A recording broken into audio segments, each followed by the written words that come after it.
You take water out of its natural water basin and then ship it or move it.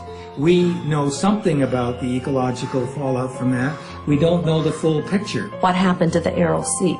The Aral Sea was a lake, in fact, that was so huge that they called it a sea. And the countries around of the old Soviet Union decided to grow cotton in the desert and started siphoning off this water. And it's almost completely gone now. A company comes along and says, the impact of 210 million gallons a year in a tanker truck is no different than 210 million gallons a year in a bottle. And you already let the bottled water people do that, so you have to let us do that. And so that's how I got started in looking at bag technology.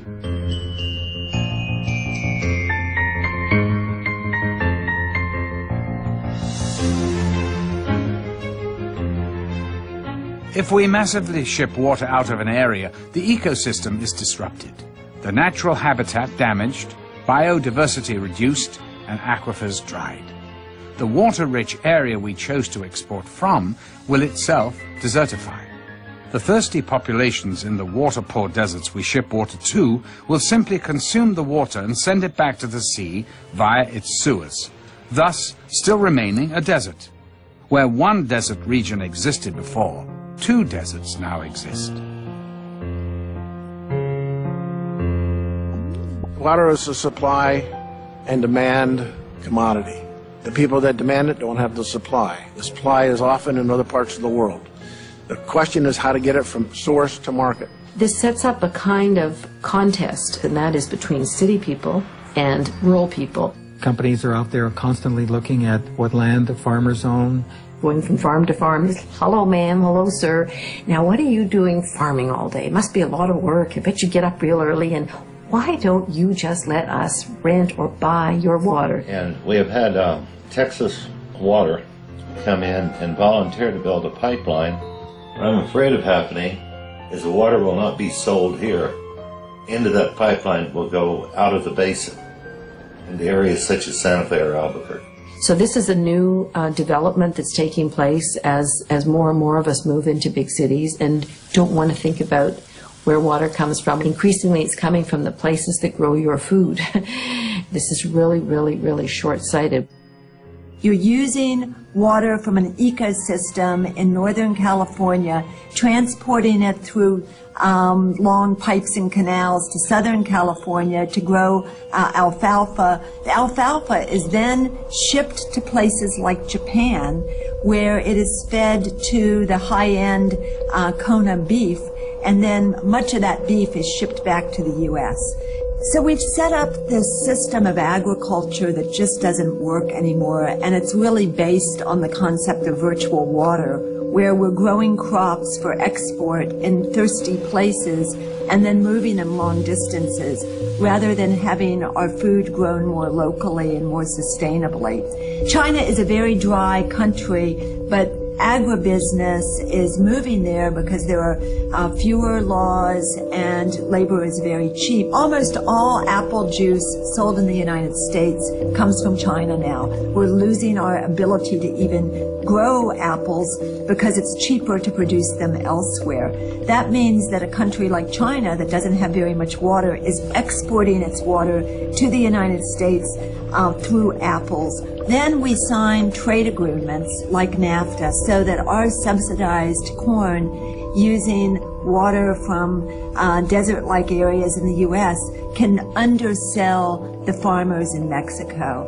A lot of that water actually stays in the corn and is then transported to another ecosystem and is completely lost. For instance, here in Kenya, they grow most of the roses that are sold in Europe, and they export them.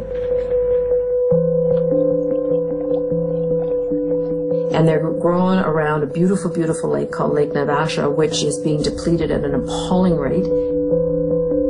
All done by foreign corporations, huge, great big flower plantations. If they keep doing this, within 5 years it will be a putrid puddle.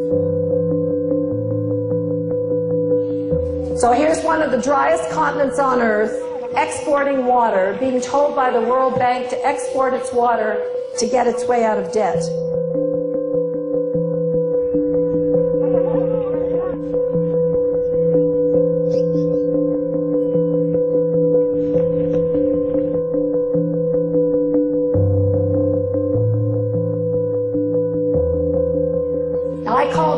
theft. I also think it's a form of murder.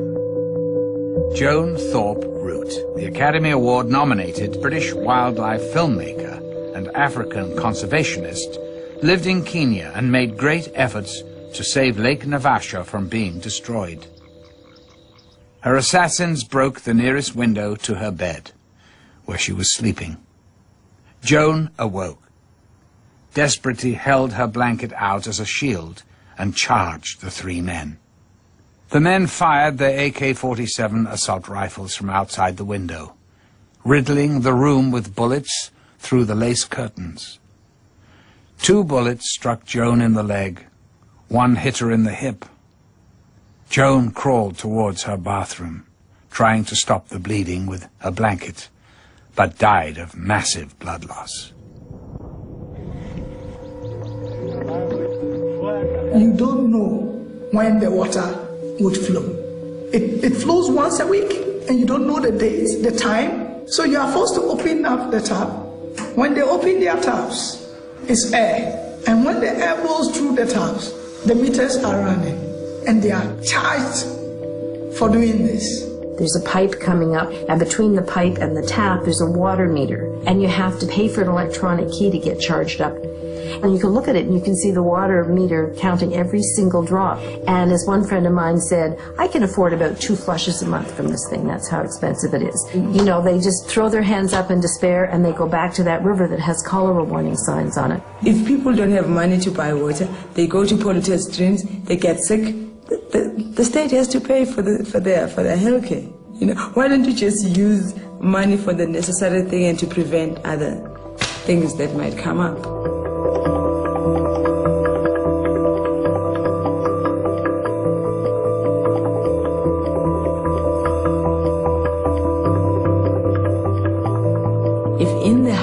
I'm the only one employed and I buy water, I'm going to limit or ration the people who are living in that house.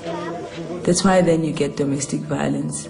Because now I want to do my laundry, but because my sister is the only one employed, she determines when I do my laundry.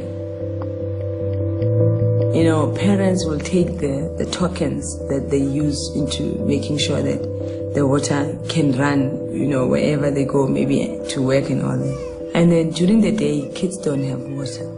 And this other woman who lived in a shack with 2 kids took the token and went with it to work. And the shack caught fire. And there was no water to stop the fire. And even the neighbors are saying, we don't have money to stop hair fire, you know? These projects are taking away our humaneness.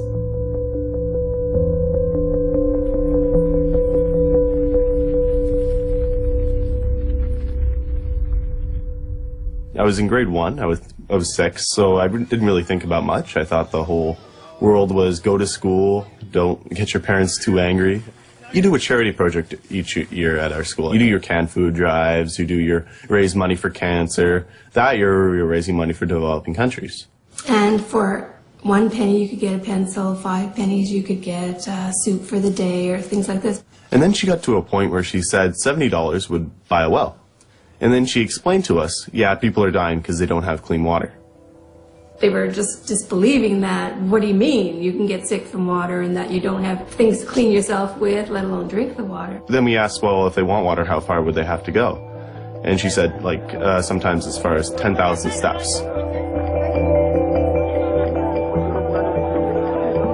I counted the steps it took me to get from my classroom to the water fountain, and I counted 10.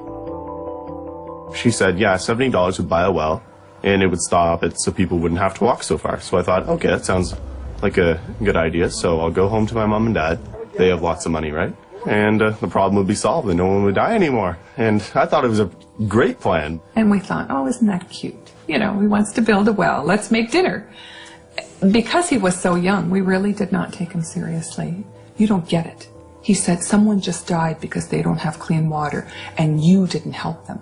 After a few days, they finally sat me down and they said, what we can do is give you a chance to earn the money by doing extra chores around the house. Never ever thinking that he would follow through. And I got a piece of blank paper drew a thermometer on it, 2, 4, 6, 8, all the way up to 70, to give him a sense of how long it was going to take him to get there. After, I guess, 4 months, I raised the $70. I brought it into an organization that facilitates clean water projects in developing countries. And they looked at me and they said, it's going to cost a bit more than $70 to build an actual well. And I've always felt bad about telling him that the well wasn't really $70, that it was actually the minimum you could get was $2,000. But I sort of consoled myself a little by saying that if it had been more, if I'd told him $2,000 at that time, that he never would have gone. That would have been too big for a 6-year-old. So I started doing public speaking around my community. It slowly grew and grew and grew. The Brian's Well Foundation has been established. We've helped raise about $2 million, which has gone towards the completion of 266 water and sanitation projects, helping about 500,000 people. Immediate aid like this is absolutely vital to saving lives. But if we step back, a larger question looms. An uncomfortable question we habitually avoid in our daily discussions. Why do these countries need emergency aid to provide something as basic as water? Why are they unable to build their own infrastructure of clean water delivery? Why are they poor? Developing countries are forced to grow cash crops, export crops like tea or coffee. We've got some resources, especially tea, which is really growing all over. The World Bank and the IMF and the other countries, especially the Western world, that buys the tea from our country always gives us a raw deal. You find that we are given so little money for this tea. The World Trade Organization has required developing countries to remove tariffs so that products can flow in and out of the country because it benefits our corporations. They get cheap products. Now what that means is that developing countries are very hurt. And it's obscene. It's why these countries can't get out of debt, and it's why these countries can't develop water systems or healthcare or anything else for their kids. And there's a famous Senate hearing where a very senior World Bank official told the U.S. Senate, don't worry, we're not giving money away, particularly for every dollar the United States invests in the developing world through the World Bank.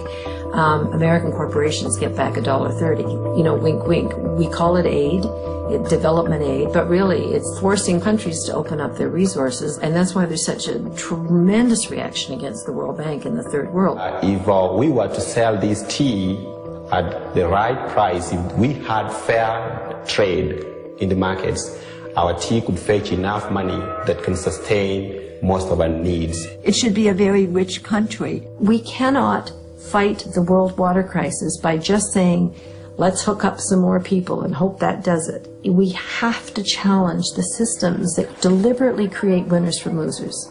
And then who cares about the losers? They're losers. And it's their own fault anyway. That's the system we have to take on, and we will never, never, never, never, never solve the world water crisis until we have the courage to talk about the world political and economic system.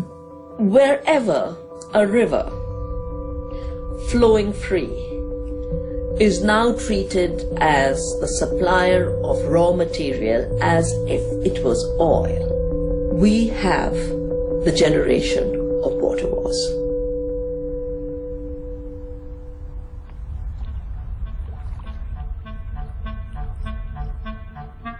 The Chinese, the symbol for water, not only means water, it means control, which I think is quite profound in the sense that controlling water is everything.